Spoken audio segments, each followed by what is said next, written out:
Hey, this is Mike Matthews from muscleforlife.com. Welcome to another episode of my podcast. In this episode, I'm going to be doing another Q&A.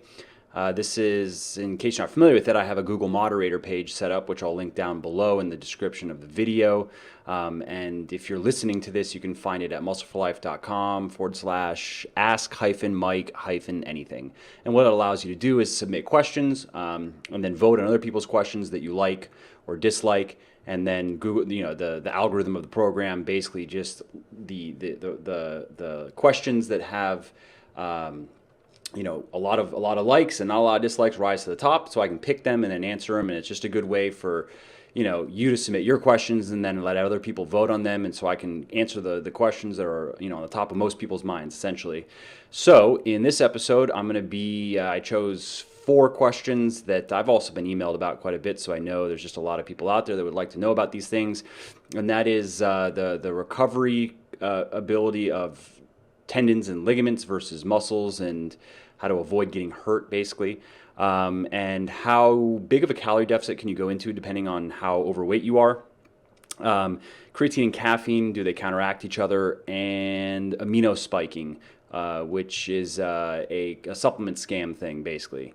So let's get to it. Okay, so the first question here comes from Katie from Indiana. He says, Mike, we hear about muscle groups recovering and growing. Any literature on how well the body can repair and strengthen things like joints, tendons, etc.? Fear of injuring these is what stops me from pushing myself harder at times. And that's a good question. I haven't seen too much in the way of scientific research on it. I'm sure it's out there. I've seen a fair amount of research on basically showing that weightlifting is, when performed properly with proper form and with weights that you can actually handle properly, that it's safe for the tendons and ligaments and joints, which I'll link an article down below that I wrote on this. And there's some pretty extreme examples out there, some studies that were done with power lifters on steroids as well. So lifting, pretty absurd amounts of weights, and still the compressive forces and the shearing forces in the case of like the squat and deadlift were well within tolerable ranges on ligaments in the knees and then also like in the lumbar portion of the lower back. So the kind of just general opinion that weightlifting is bad for your joints and tendons and ligaments is definitely false if it's done correctly. And where now, if we kind of merge that with the anecdotal, we do see a lot of people, probably know a lot of people. If you're in the gym, if you've been in the gym for years, and if you kind of just know people that are into working out, you're gonna see people that hurt their shoulders, and usually joints, shoulders, knees, elbows, or that have problems with them. And in my experience, and also now just working with a lot of people, there are a few factors in play. One is poor form, especially on certain things, certain exercises. You're pressing, bench pressing, military pressing, you're deadlifting, you're squatting, even your leg pressing. You really have to be I wouldn't say careful, but you have to be strict on form. And people see YouTube videos of power lifters, going for PRs, and sometimes their form does fall out a little bit, and they're doing that knowing that it increases the risk of injury. They don't train that way. They train, powerlifters that know what they're doing. They train with very strict form, but when they're in a meet and they're trying to hit a personal best, they don't really care if their back is going to be slightly rounded on that deadlift. They just want to get the weight up. And they know that, and same thing when they're in the gym, trying to hit PRs, preparing for meets and stuff. And that's just a risk they're willing to take. I don't think that is a good way to go about things if you are like me, where, I go in the gym to stay in shape. I like being strong. I like, being muscular, but I'm not competing. I'm not doing it necessarily as a competitive sport. I'm doing it as more of a hobby type of sport, I guess you could say, which doesn't mean that I don't take it seriously, but I don't see any reason to, it'd be, I guess, cool to pull maybe 500 pounds or something, but if I were to eat a bit of food, if I were to be a little bit fatter, I probably could get that without having to break my form. But you know what I'm saying. It would be cool to hit some super high number, but I don't think the risk of injury in terms of what it would take training wise is worth it. So with that said, If you are, well, actually, before I go on, and there is another factor of genetics, which on the next podcast, I'm going to be interviewing somebody from DNA Fit because I got a DNA test with them and found it pretty interesting and thought you guys and gals would like to see how their testing works, but also kind of how it plays out, what in terms of like genetic blueprint versus actual real world experience. So there are some people are more genetically prone to getting injured than others. Ironically, I have a genetic predisposition to injury, even though I've never really had any major injuries, which is probably just more a testament to my lifestyle. I've for many years now. I've always eaten well in terms of getting the majority of my foods from nutrient dense foods. I've never been a huge junk food person, so I'll have some here and there, but I get the vast majority of my calories are from nutritious foods. Drink. I've always kept my body hydrated. Been good with my sleep hygiene. Using different supplements that improve health, like vitamin D and a good multivitamin and so forth. So I've been doing a lot of good things for a long time and kind of built up a strong injury-resistant body. But genetically speaking, I'm more prone to injury than the average person actually, in my tendons, in my ligaments in particular. So there is that where some people, like I know one guy, I just know of him. I know his brother a bit more, but this guy's freak strong. I mean, he doesn't even really lift, and he came in the gym and pulled 405 for, was it one or I don't know, yeah, it was at least one, if not a couple reps. And he doesn't even lift really. And yeah, his form was terrible, but still, I mean that's ridiculous. I've never seen anybody that doesn't even work out, be able to even budge 405. And this guy just got off the ground with terrible form. And so you'll have people like that, and he's done it now. I think he's kind of gotten into lifting, but his form is terrible. Doesn't get hurt.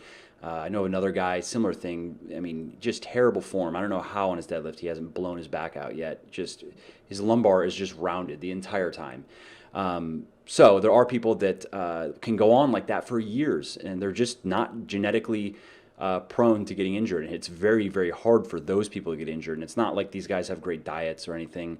One of them is on drugs, and the freak strong guy, not on drugs, but this other guy I know is on drugs and terrible form. And that increases the likelihood of injury, because when you're on steroids, your muscles, they outgrow and outpace your tendons and ligaments, because the steroids cause the muscles to grow, but the tendons and ligaments do not grow at the same rate. They don't keep up.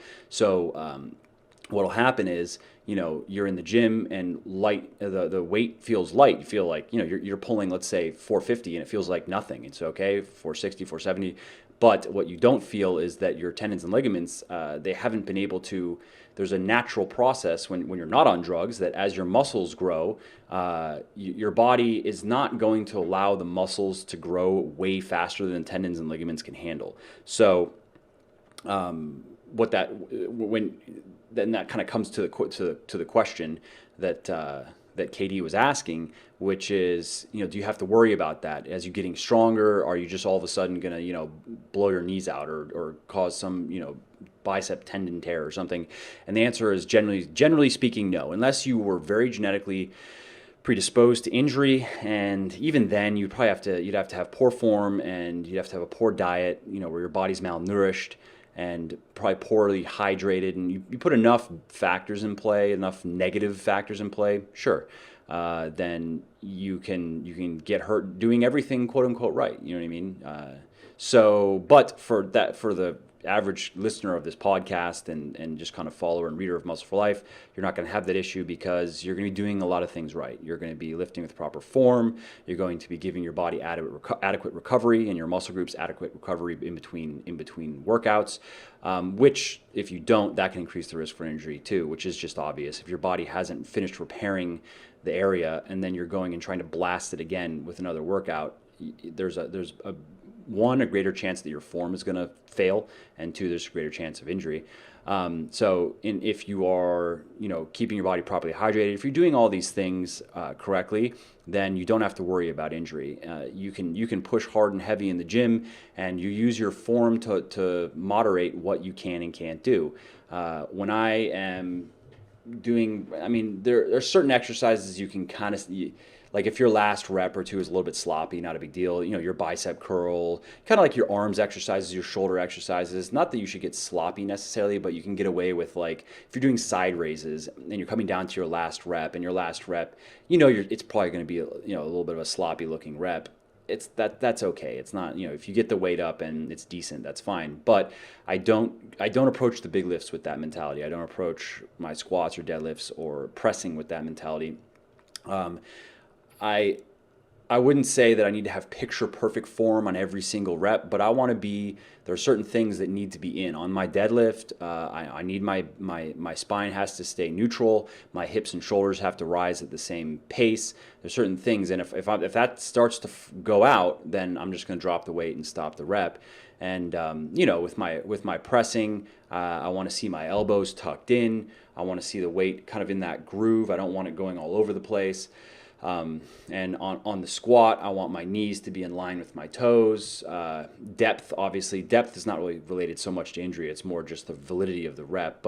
And I want to make sure that my hips and shoulders are rising and lowering, rising at the same pace. So I'm not, you'll see a common squat error that guys make is they'll squat down and then they'll shoot their hips up with their shoulders remaining at the same elevation. So they kind of get like this, and then good morning the weight up, which is a lower back exercise like this, right? So you kind of you have this heavy weight, squat down, you're in the squat position, shoot your hips up, and then bring your shoulders up. That's bad. That puts a lot of shearing force in the lower back. And depending on how strong your lower back is, again, you may never get hurt, but it just increases the risk. So I pay pretty close attention to my form. At least I try to. Sometimes when it's real heavy, and I know that when you're in that last rep, it can be hard to maintain form. But I'd rather miss a rep and have to sit. That's why I squat in a squat rack, because I've had to do that before. I've had to sit the weight down. Just heavy weight, go for that last rep, and as I'm pushing up, I feel that if the only way to get this thing up is to start getting wobbly and start with my knees, or start shooting my hip up higher, and then I'd rather just sit the weight down. And yeah, it's a pain in the ass. You have to strip it and put it back, but I'd rather do that than do a sloppy rep, because like I spoke about in the last podcast, getting injured sucks. You miss time, and it's painful, it's annoying. It's just I want to avoid injury at all costs. And if that means that maybe I miss, what I could have gotten that one more rep, maybe, okay, fine. So I'm going to, continue working on my strength so I can get those reps solid. So I think that's about all I have to say on that one. All right, so let's move on to the next question here from Nick F. from High Springs, Florida. I don't know where that is, but I'm in Tampa area. All right, so Nick, he says, I've been in a calorie deficit since November 2013, 190 pounds, 1,900 calories. My body fat has gone from 25 to about 14. I doubt he's been very strict on his diet if it's been a year. And that's great that he has gotten down 10%. But a year of, just to put it in perspective, I've worked with quite a few people that were very strict and on point with their diet, and in a year, I've had women go from like 200 pounds to 120-ish. I've had guys lose upwards of 100 pounds in a year. But anyways, so Nick says his goal is 10%. Unfortunately, his strength has suffered on some exercises where to suggest I proceed from here calorie-wise. So when you are in a calorie deficit, when you're cutting, you can expect some strength loss. And it kind of depends, though, where you're at. It depends on your conditioning. If you're new to weightlifting, you're going to get stronger. If you're new to weightlifting, you start doing things right, and you're in a calorie deficit, you're going to get stronger, you're going to build muscle, is what's going to happen. I'm going to link an article down below where I kind of talk about this. Or if you are in a detrained state, meaning that you were once in let's say you were once muscular, once in shape. Like if I were just to stop lifting, period, for a year and get fat, and then decide to get back into it, and go into calorie deficit and start weightlifting again, I'm going to build muscle because I have muscle memory on my side. And muscle memory is a real thing. I'm going to link an article down below. Essentially, I won't get into the science of it, which I get more into in the article. But basically, once you've built muscle, you've permanently changed the structure of the muscle tissue, and it building it the first time takes much longer than rebuilding it. So, if you are if you have muscle memory on your side, then you can be in a calorie deficit and you're going to gain muscle and strength. But if you are fairly experienced, you've been in the gym for a bit and you've kind of built that foundation, your newbie gains are behind you, and you go into calorie deficit, you're probably going to lose some strength. Some people don't. The only thing I can really think of on this is there's probably just a genetic factor here, because I'll lose a little bit of strength when I'm in a deficit, but my body seems to be resilient in that way where I won't notice it, and for like really nothing will change. I can continue gaining strength in my first 3 weeks or so when I'm in a deficit, and then my strength starts to plateau. I'm just stuck. Like my weekly workouts are essentially just mirrors, like same weight, same reps, which is kind of I wouldn't say disappointing because I'm expecting it, but it's fun to at least, that's really what you get in there for. You want to beat your numbers, so you just kind of cruise in that sense. And then after about 6 weeks in a deficit, I start to notice a bit of a strength decrease. I usually don't lose much weight in terms of weight on the bar. I'll just lose reps. So and in working with a lot of people, this seems to be the general case is no strength loss in the beginning. Strength gain seems a little bit rarer, but no strength loss in the beginning. And then after about 6 weeks or so, a slight loss in strength, which kind of just progresses as you go on from there. And depending on how long you're in a deficit, which me personally, I don't like to be in a deficit more than 8 to 10 weeks. And I kind of keep my body in a place where I'm never 8 to 10 weeks away from looking a certain way. Like if I need to get ready for some sort of photo shoot, if I need to get really lean, then I'm 8 weeks away from that essentially, which is like right now. I'm probably around 8% body fat. I weigh about 190 pounds, and I'm 6'2". By the way, a lot of people, I get asked that a lot just because people want to probably like know just for my body how I look and what does that translate to in terms of height and weight, which my weight has always been strangely low. Like I'll get guessed wrong, at like if I go to Universal Studios or something like that, or theme parks, they'll guess me 10, 15 pounds higher than I actually am. So that's kind of just strange. But, that's in terms of the deficit. I don't, because after about 10 weeks is when it starts to just grind on me, where my workouts, I'm having less energy and I'm just starting to really feel it. For the first 6 weeks or so in a deficit, I don't feel it. It doesn't really feel that different. I don't get hungry or anything, whatever. So, but if you are losing a little bit of strength, that's fine. That doesn't necessarily mean that you're doing anything wrong, as long as your calories and your macros are set correctly, and as long as you're not over exercising and particularly not overdoing the cardio, which I'll link an article down below on how much cardio you should do and why.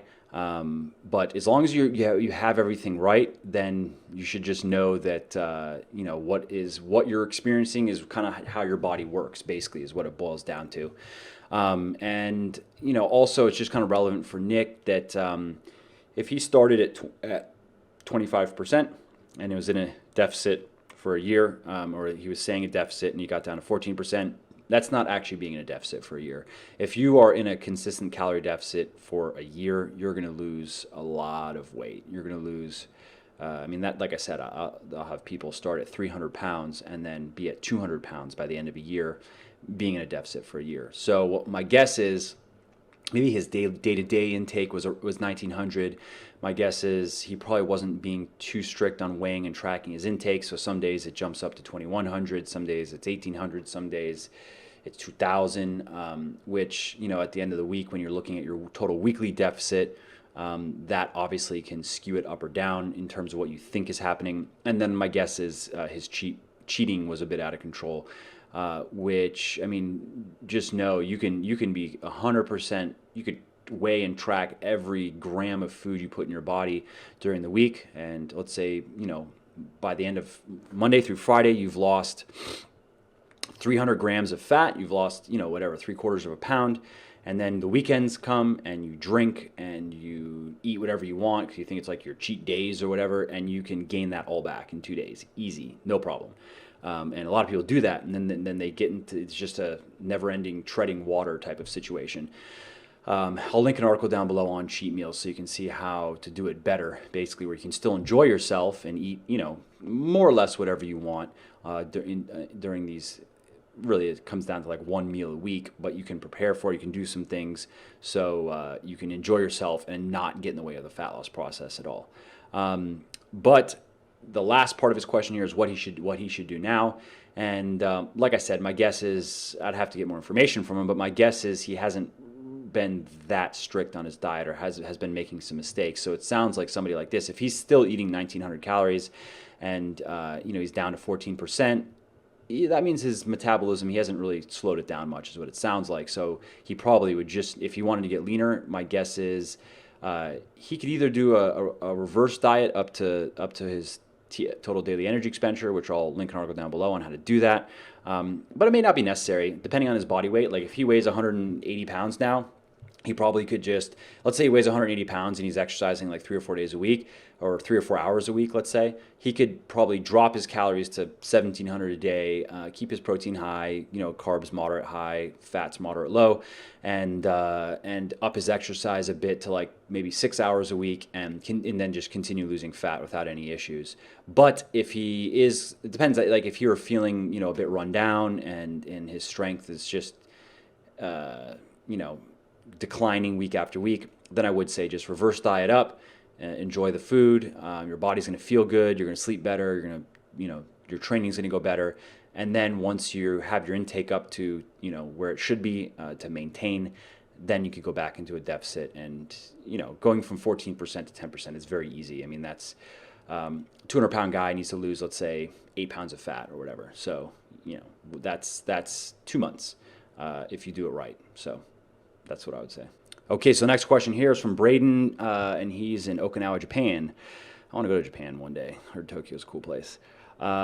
So he says, creatine and caffeine, does one inhibit the other, or is this a myth? Studies have claimed caffeine renders creatine ineffective. Are these studies outdated, misleading, or do we have to choose between these two helpful supplements? Good question. I'm going to link an article down below where I talk a bit about it, but basically, long story short is there are 2 or 3 studies I think I've seen. There's definitely one for sure. I think I've seen 2 or 3 though. No more than 3. I just don't remember. It's in the article. I wrote it months and months ago, so I just don't remember off the top of my head. But basically, like the mechanism whereby it's caffeine can inhibit the effects of the force production benefits of creatine, not vice versa. Creatine doesn't have any effect on caffeine. It's caffeine would be the antagonist in a sense. The mechanism is plausible, but it's not. There's not enough research on it to know just yet. Are we just looking at confounding factors of the research that's available, and are things skewed? We just don't know just yet. It's possible though. If there's some more research that's going to be done on it, then it very well may come out that it's pretty well established. Like you don't want to have caffeine and creatine together. And personally, just to be quote unquote safe, I don't take like my pre-workout that I use, which is my pre-workout from my supplement company Legion. This is why I left creatine out. You'll see creatine in a lot of pre-workouts, and I think the reason why companies include creatine is because monohydrate is not very expensive and it works. And if somebody's if they're not taking creatine and they start taking creatine, they're going to notice a difference. Give it a week or 2 to accumulate in your system, and you're gonna lift more weight in the gym.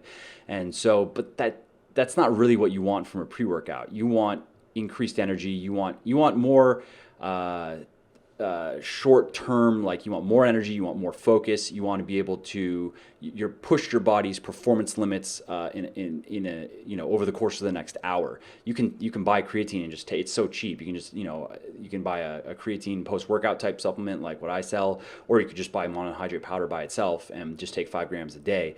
So I also didn't really like the logic of including creatine in a pre-workout. I'd rather use that space in terms of grams per serving and that money to put in something that is going to be immediately beneficial in terms of performance.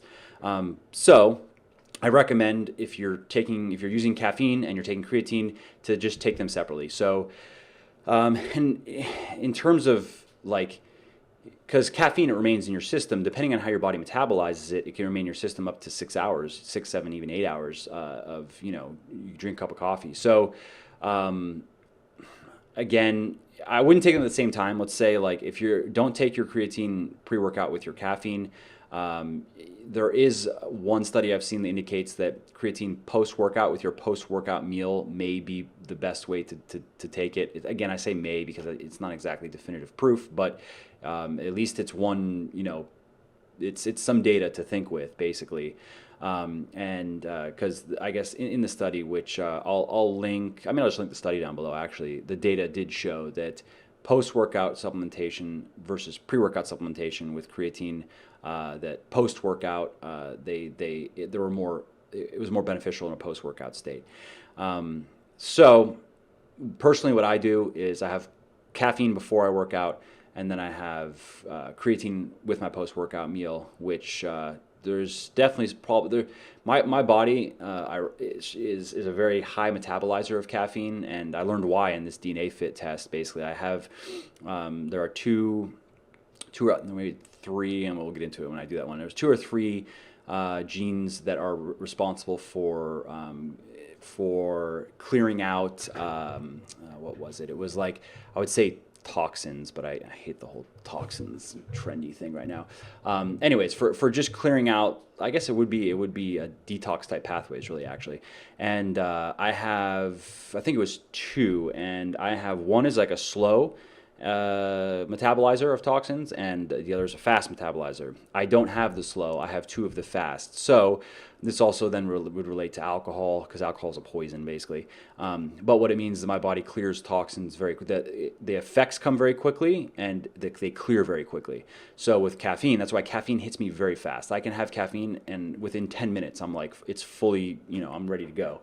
My tolerance is also high. I don't like a few hundred milligrams of caffeine. I feel it, but it doesn't make my heart race. Like, it makes me feel good, actually. But that's gone. In an hour, I could go to sleep. Not that I'm tired, but it's just out of my system completely in an hour. So for me, when I'm having my creatine, the caffeine, there may be still a little bit in my system, but it's probably a lot of it's already cleared out. For you, I wouldn't necessarily worry about that. I would just don't take the caffeine and creatine together. And if you really want to be safe to the point of quote unquote paranoid or whatever, then have it later in the day. So if you have with the meal, with carbs, which can help. When you have creatine, you do want to take it with carbohydrate, because it helps with absorption into the muscles, which kind of sounds like bro science, but it's in an article that I'm going to be linking on creatine. You can go check out the research on it. It's pretty simple. The mechanism makes sense. Anyway, so if you have your caffeine before you work out, if you really want to be quote unquote safe, have your creatine later in the day when you have carbs. It could be at dinner even, and you would avoid any potential interference that might occur. Okay, so let's move on to the next one. This is from Jay Hellman 84 from Calorie, Canada. He says, "Hey Mike, with regards to protein spiking, adding in forms of BCAAs to whey protein to make it test higher, how does Legion Whey stack up with the added leucine? BCAA calories per serving. It's been argued that labels are incorrect. Your take?" So if you're not familiar with what he's talking about my whey protein product that I have with my supplement company, Legion Athletics, the URL is legionsupplements.com, but I want to expand the company beyond just supplements. Like we're going to do a lot more cool stuff with apparel, and maybe even some workout gear in the future and stuff. So that's why I want it to be more of an athletics thing. But right now we just have supplements. We do have some apparel. And so amino spiking is, if you're not familiar with it, it is basically, it's pretty simple. So a supplement company, they buy some cheap, shitty whey from China, which we get contacted by these people every week, where I could be paying half my cost on my whey if I didn't care about quality. And I just said, yeah, sure, ship me whatever you got. So you get this shitty whey from China, you get it tested, and it's crap. Let's say it's like, for 30 grams for a scoop would be like 15 grams of protein, carbs, and fat. And you want to raise that, but you don't want to pay for good quality whey, because you want to pay $3 a pound or whatever you're paying. So what you do is you add a cheap amino acid like lysine, for instance, not leucine, but lysine. Leucine is actually kind of expensive.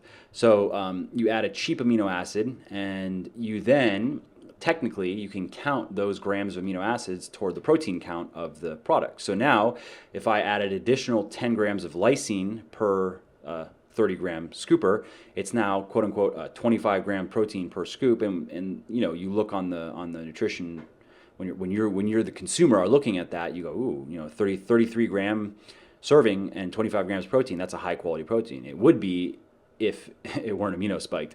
So there are quite a few companies that have been caught doing this. I don't think I'm going to name any names because these controversies pop up fairly often. But if you just Google amino spiking, you'll see some big name companies that basically people. Like I think something popped up on Reddit recently where you have people, they work in labs that, these third-party labs, and these people, they take it upon themselves to go buy, 12 different brands of protein and just run it through their lab analyses and see what comes up and then put it on the internet kind of thing. And I think more recently though, there was it might have been a university that did it. It was a bit more formal than that. And a couple big companies were amino spiking. They were saying that 23 grams of protein per scoop. And no, there were, maybe 16 grams plus amino acids to spike it up. Also different companies, depending on how shady your manufacturer is and how much they care about GMP, good manufacturing practices, they'll just invent numbers. They'll just nutrition facts panel, who cares? Like, oh, it's 15 grams. If the macro breakdown per 30 grams would be like, 15 protein, 8 carb and 7 fat, then, if in terms of like that's what those grams of powder sort of breaks down into, then they just change it. They'll be like, no, it's now 22.32 or something like that. So that's with supplements. I kind of learned this the hard way as a consumer, and then learned it really as having a supplement company myself now, how shady this industry is. And there was I think it was just recently, I saw it was the New York Times that picked it up. It might have been the New York State Attorney is going after supplement companies that are big supplement companies in Walmart that are just straight lying. Like, you think you're buying Garcinia Cambogia pills and you're buying nothing. You're buying rice flour or whatever. I'll link that down below. So this industry it sucks. The supplement industry sucks. The people that are like the big industry, well, there are some companies that I do respect, like Optimum Nutrition, for instance. That's a company that I've seen with these amino spiking tests that have been done. Optimum Nutrition has always come out clean. I've never seen like their claims on their nutrition facts panels from everyone that I've seen were spot on. Like, maybe they tested a half a gram difference. I mean, that's just a difference of, that's not because On is doing anything wrong. So there are companies out there that, and that's not surprising. On's $1 billion plus a year company. It's not in their interest to scam, and it's owned by a huge pharmaceutical company that owns a ton of farms that actually produce the whey. So they own that whole vertical supply chain of whey protein. So why would they risk their reputation to squeeze an extra $5 of profit when they already get the cheapest whey protein on the market? You can't get cheaper than Glanbia because they own the farms. But that said, there are quite a few decent size or even large brands out there that are just run by scum. These guys, they just don't care. All they care about is making money.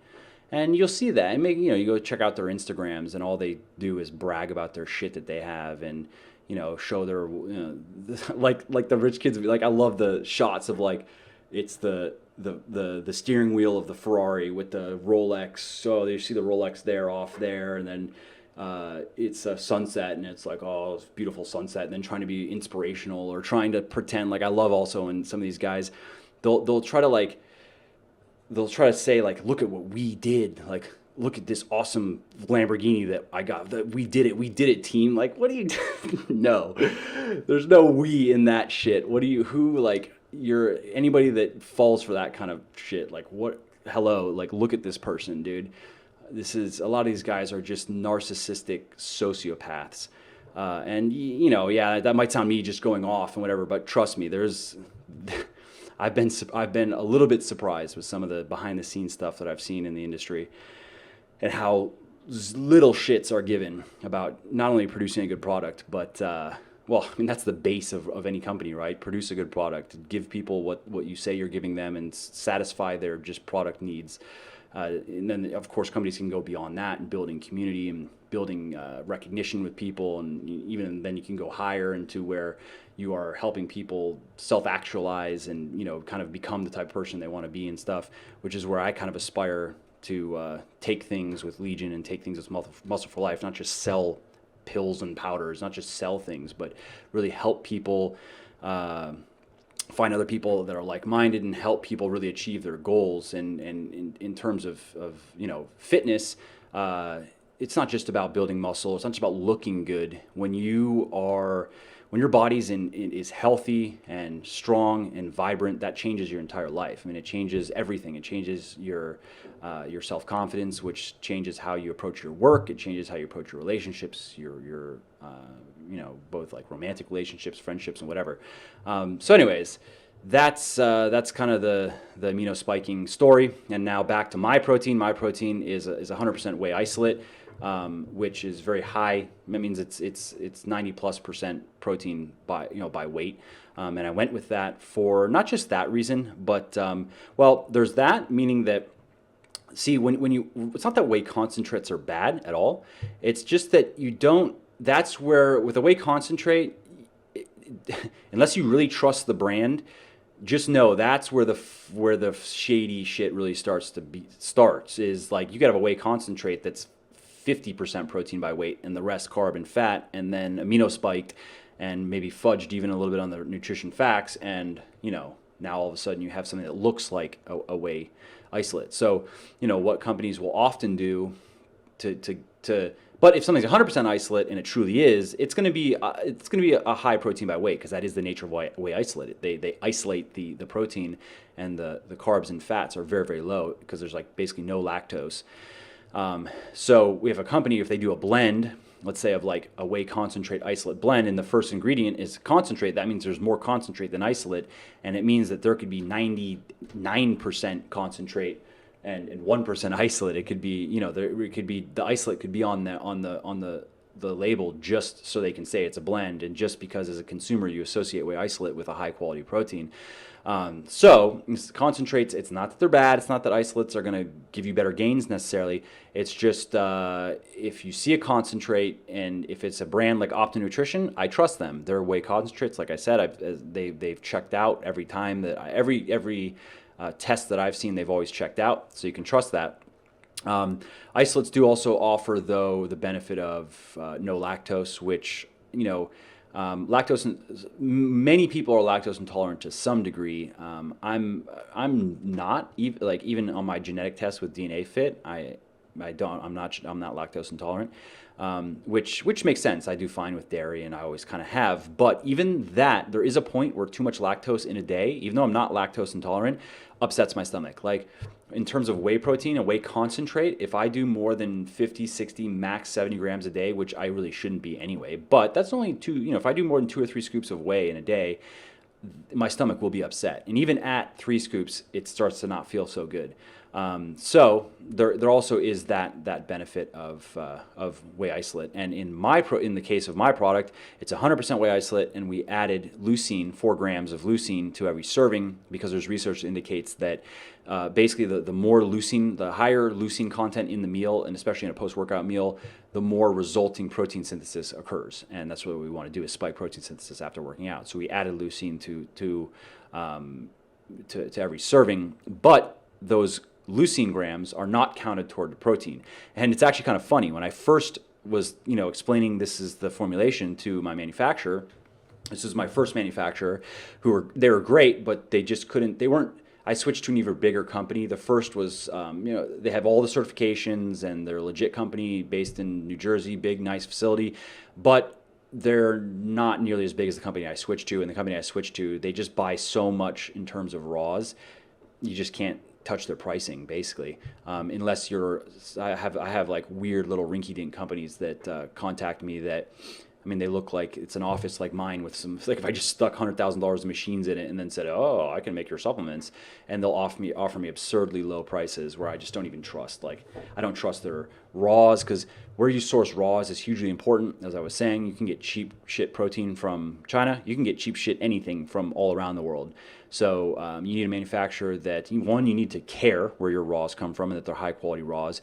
And two, you need to know that your manufacturer cares and know that they're not screwing you, because they can do that. I could say, I want this awesome product, and they could go, oh, yeah, sure, no problem. $10 a bottle. Yeah, yeah, yeah. And I go, wow, that's a good price. Okay. And then what I don't know is, the amino acids or the things that they're sourcing are just very low quality, sourced from wherever, where they don't care, basically is what it boiled down to. So you have to watch out for that stuff. But the first manufacturer I was going with, they're a good company, but they're used to they work with a lot of sports nutrition companies, big ones. They've done stuff for big companies. So they're kind of used to certain practices. And one of the things they're used to is amino spiking. And because it's legal, you can do that.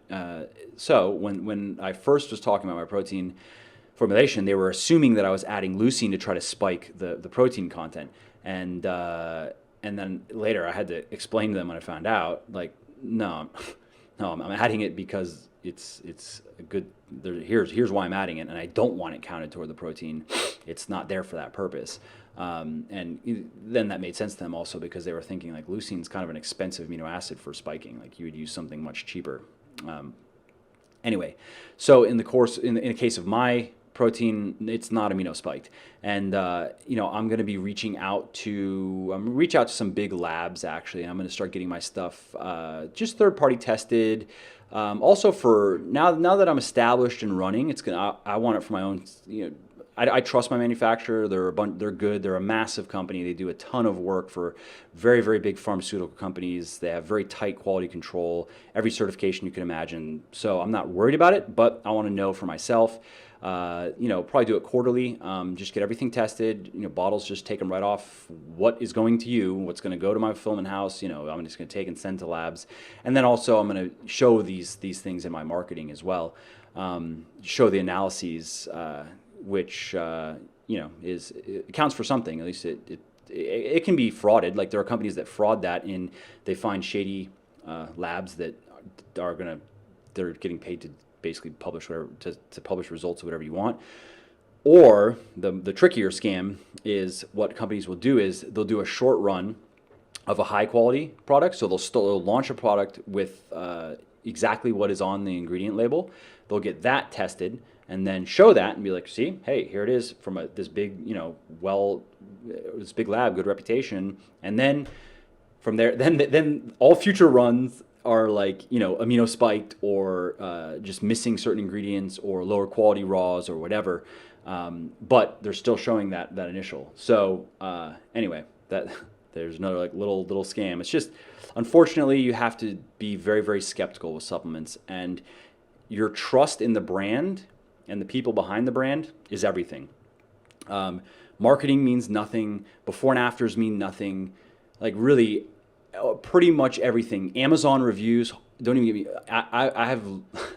I do well on Amazon, but there are some companies that destroy Amazon. And now that I'm like in that world and I'm kind of seeing how it works, there's I'm not going to call any companies out, but it's a battleground on Amazon. And there are some companies that have gotten into wars. They go hard on each other. There's some interesting things that I was reading about, and now I've heard about from other sellers and like who are involved in this stuff or were on the sidelines watching it, of companies running. I guess Craigslist, it was like the vehicle where they do these things, and they were not only just buying negative reviews for each other's products, like that's just whatever, that was just standard practice, where they would let's say you're selling something on Amazon, you wake up tomorrow and there are 51 star reviews on your product all of a sudden, and your sales rank has tanked to half its normal where it sustains. You know what I mean? So they were doing that, but then it even got trickier where one company, I guess, was there was a time when Amazon, you could order up to 999 units of a product. And so what this company was doing is they were placing max orders for their competitor, but they were, I don't know, I didn't get all the details of the scam, but basically those products they were not actually buying. They were doing it either with like stolen credit cards that then they would dispute those charges, or the charges would get disputed. So in the end, the company that was getting screwed, it was getting the orders, they didn't actually get the money, but they had to pay all the shipping, right? Or they were shipping it to some using some shipping scam, or then they would deny it and send it back. Long story short, what would happen is your company gets an order of 1,000 bottles. They were doing it at a time. So you might get 5,000 bottles, let's say, your entire stock of what you have sitting there for the next month, let's say, or some of these companies sell so much. I mean, I don't even know if 5,000 bottles will last a month, but massive orders on Amazon that you have to pay that shipping, right? That you're paying Amazon to ship that stuff out for you. In that case, that's thousands and thousands of dollars. But then it all is going to have to come back, and then you're out of stock now for, let's say, 3 to 4 weeks while this gets sorted out and everything gets put back into stock and re-inventoried, which I'm not sure on those returns if the company would have to pay it. But I mean, with the volume that these companies were doing, I mean, I'm talking about losing $20,000 a day in income. And so these companies go back and forth with things like this, buying fake reviews, out of stocking each other, just doing all kinds of shady stuff.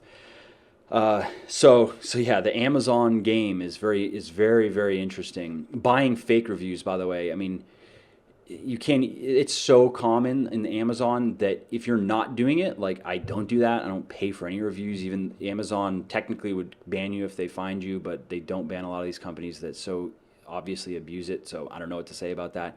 But you'll see products with thousands of reviews, 5-star average or 4.5-star average or 4-star average, thousands and thousands of reviews. And as a consumer, if you don't know, you're seeing like this multivitamin has thousands of reviews. It must be good. I mean, come on.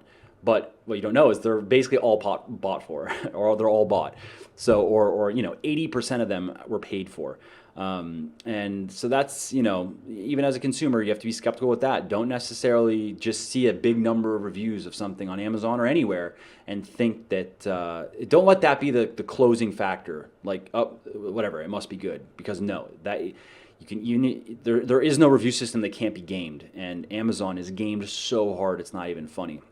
And if all I cared about was money, I would just do the same thing. I wouldn't attack other companies. What's the point of that? It's a waste of time and effort. Let them do their thing. And supplements are not a zero-sum game. People try different things.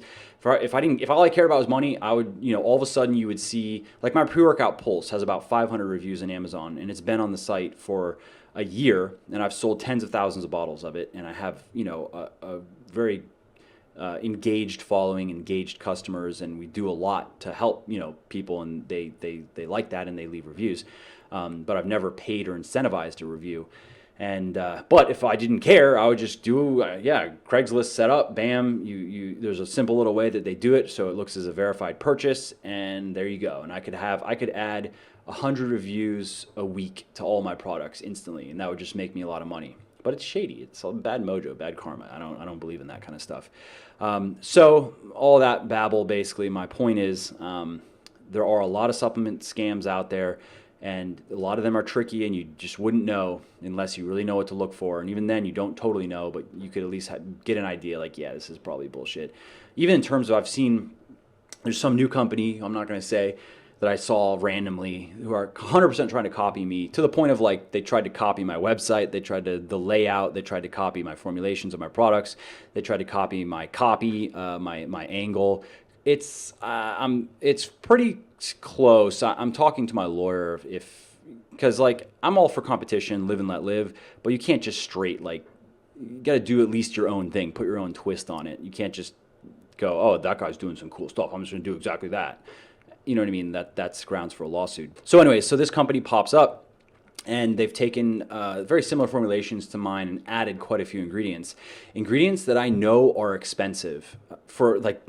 So you take a product, I know how much my product is costing me to manufacture, and I'm spending a lot more than most companies. My margins are much lower than most companies, and they're selling their product for more or less the same price, but they have an additional what would cost probably about $15 of $10 to $15, no less than 10. Let's say $10 minimum of an additional raws And then you have to add more flavoring. Flavoring is pretty expensive. Flavoring, sweetening, if you're not going to use cheap stuff, like I use natural stuff, that can be a few dollars a bottle just alone. So the more stuff you have, the more flavor you need, more sweetener you need.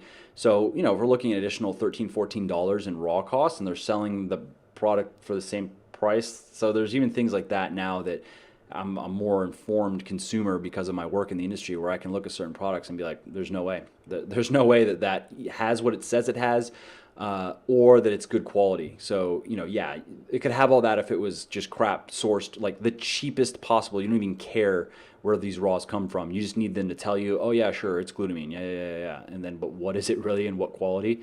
So, in the end, it boils down to, do you trust the brand? Who are the people behind the brand? Do you trust them? Look at the executives, the CEO, what is he like? If all he talks about is how much money he has and shows is that type of person, and then, party, and then, Vegas, this, that, cars, girls, watches. If the CEO wants to be Dan Bilzerian or trying to be Dan Bilzerian, just know he's probably screwing you. Like, that's just that type of person. I've known those people in person. I have a great example. One guy that was the ultimate, just didn't give a shit. He would behave. He was a likable guy, charming, and he would talk the talk. But in the end, he didn't care about helping people. He didn't give a shit. He wanted money, and that's it. And he was one of those guys. Like, he'd always have flashy watches, and he'd be showing off his car, and that's all he cared about was how much money he was making and partying. So. As a consumer, I would say, it's not, yeah, I could say this is a pitch for my stuff, but do the same for me. Check me out, and if you trust me, then that's a reason to buy my stuff. And also you can look at the products, and like I said, I'm going to be getting some third-party testing done. Like, I'm doing everything I can to try to be to make it as easy to trust me as possible, and show that my products are what I say they are, and show that the formulations are based on good science, and I'm very transparent about everything. But in the end, you do have to go with your gut, your intuition on the whole brand and the people behind it, and what their message is. For instance, like, I'm going to be starting my affiliate program soon, and going to be sponsoring some people, doing that whole thing. And one thing that I'm not interested in doing is I'm not interested in sponsoring super drugged out dudes or girls, because, well, yeah, it might look impressive, but that doesn't resonate with me, and it doesn't resonate with my message of like natural weightlifting, getting fit, staying healthy. I'm all for like looking good and being in great shape, but it's just a little bit dishonest when companies are taking these guys that are steroided out to the gills, and these guys are like, oh yeah, taking my post-workout drink to make sure I make gains. Like, yeah, okay, your post-workout drink with, and then what? And then the insulin and the 5 grams of steroids. Oh, okay, cool. So anyways, I guess that's just my message to you as a consumer is be careful. Really look into the companies you're buying from. Don't assume that you're getting what you're paying for. All right, so that's all for this episode. I know it ran on a bit long. I'm sorry about that. So next week I'm going to have this DNA Fit interview. Interesting stuff. I think you're going to like it because it'll just give you some insight into your body as well, and probably some things will probably click for you where you'll go, oh, that makes sense. That's why I always this or that or whatever. Even if you don't get the test done. So yeah, that's next week, and see you then.